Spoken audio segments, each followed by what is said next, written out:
The vocals are the most important part of any mix, and in this video I want to show you how you can get the absolute most and squeeze out that extra 5 to 10% out of the vocals when you're near the end of the mix. Let's take a listen.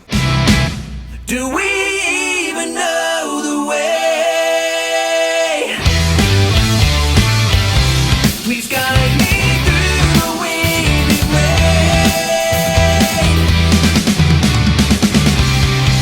'Cause in truth we will find a way to party.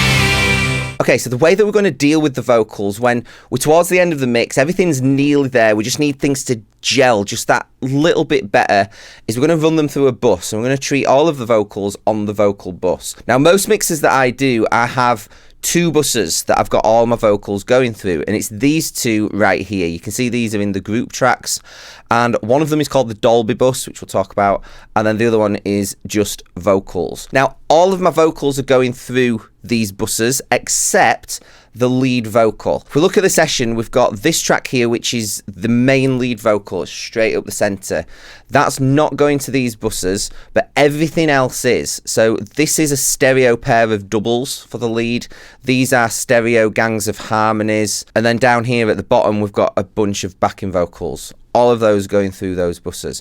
The reason that I'm not sending the lead is because I want the lead to sound really, really natural and do no harm, if that makes any sense. Whereas everything else just needs to be blended in. So I might be treating it quite heavily with EQ and compression or saturation. And those are things that I won't necessarily want to happen to the lead vocal. So I prefer to keep this just completely separate. That's just going straight through to the mix bus.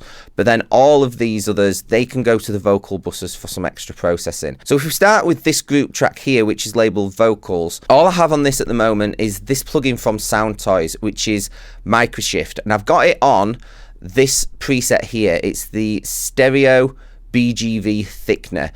I really like what this does to the backing vocals and to the harmonies. It's basically just doing some chorusing and some slight delay between the left and right channel, and then you can mix it in to your taste here, and you can also focus it on certain frequencies if you want. So you could just focus it on the higher frequencies, or you can have it set like I have, so it's affecting the full frequency spectrum. So let's take a listen to what this is doing. Do we even know the way?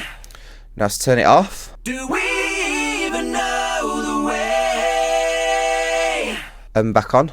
Do we even know the way? I turn this mix setting all the way up. You'll be able to hear kind of like an exaggerated version of this. Take a listen. Do we even know the way? So that's obviously too much, but when we dial the mix in, we've got it set to around 50%. It adds some really nice width to those vocals. When we turn it off, everything just seems to kind of come closer and narrower, which isn't really what we want. I want these vocals, these backing vocals, these harmonies to kind of fill that space. I want them to push really, really wide and kind of make it feel like the vocals are coming from all around you rather than just in front of you. Please guide me through the wind and rain.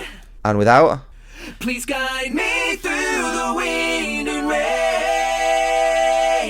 Now, the other great thing about having this vocal bus is that all of those doubles, all of those harmonies and backing vocals are on one fader. So if I need to adjust the vocals up or down, it is as simple as moving one fader rather than moving 8, 10, 12 faders. The final chorus is much bigger and much more built up than the first and the second, so obviously we're going to need to push the vocals in the final chorus. Maybe we send the mix off to the artist and one of their revisions is they want the vocals louder or quieter. Again, just having that on a single fader is a massive time saver and just a huge help. Now, something else that I sometimes add to this bus is a compressor. You'll notice that there's a blank at the top of this, and that's because I've actually removed it in this mix. I don't use this all of the time, just sometimes where I feel like the vocals need a little bit more shine, and that is the Fairchild 670. What I love about this is that it's got a really focused mid-range. Quite often in dense pop rock mixes, you want the backing vocals and the harmonies to be bright because they need to cut through that mix, and we don't want a ton of low end and low mids taking up space in the mix. This compressor does that really, really well. Even if we just put it on with no compression, it really, really affects the tone. Let's take a listen. Do we even know the and turn it off. We even know the way. And back on. Do we even know the way? It just really focuses the mid-range and it just gets rid of some of that low mid-mud. I didn't feel like we needed it in this mix, but sometimes this can be an absolute lifesaver. Now, the other bus that all of the vocals are going through, except the lead, is this one here, which is the Dolby Bus. And on here, we've got a pair of Dolby A360s. I actually have a pair of the vintage Dolbys in the rack at the side of me.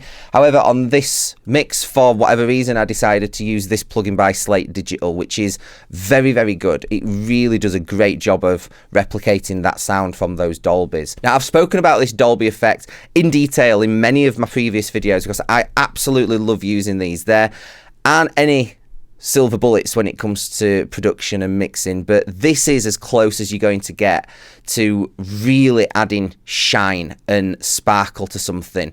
It's a pretty remarkable tool. Let's just take a listen to what this is actually doing. Do we even know the way? Turn it off, bypass it. Do we even know the way? So that is not a subtle effect. It is really, really dramatic. On its own, in isolation, you might be thinking it sounds really thin, really, really harsh, pretty nasty. And to be fair, you'd probably be right.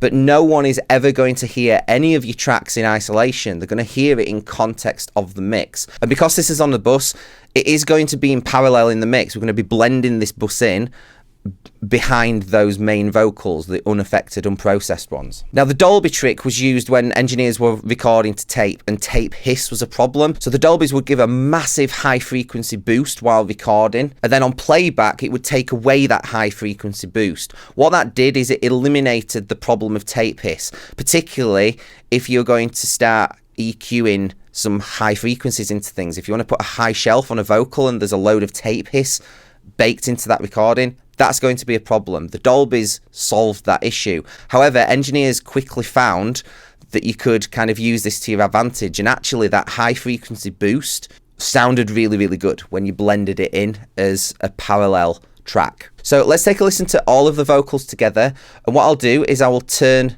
these Dolbys on and off so you can really hear the difference of what they're doing. So this is with them engaged. Do we even know the way? And now on bypass. Do we even know the way? Turn the back on. Please guide me through the wind and rain. And bypass. Please guide me through the wind and rain.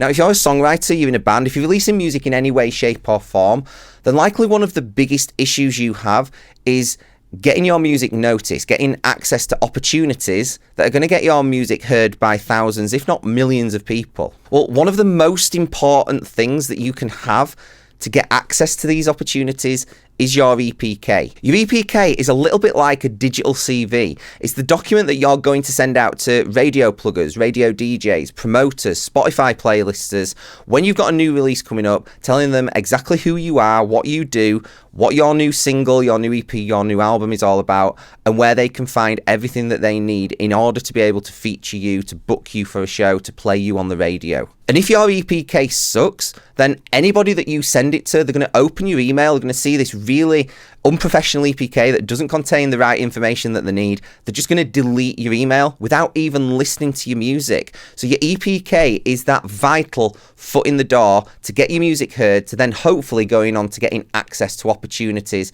to be heard by thousands or millions. Now, to help with this, I've created an EPK template that you can use to create a stunning, professional looking EPK that crucially contains all of the relevant information that needs to be on there. And best of all, it's free to use and it's super quick and easy. You can have this up and running, ready to go literally within minutes. So go and check it out. The link is in the description below.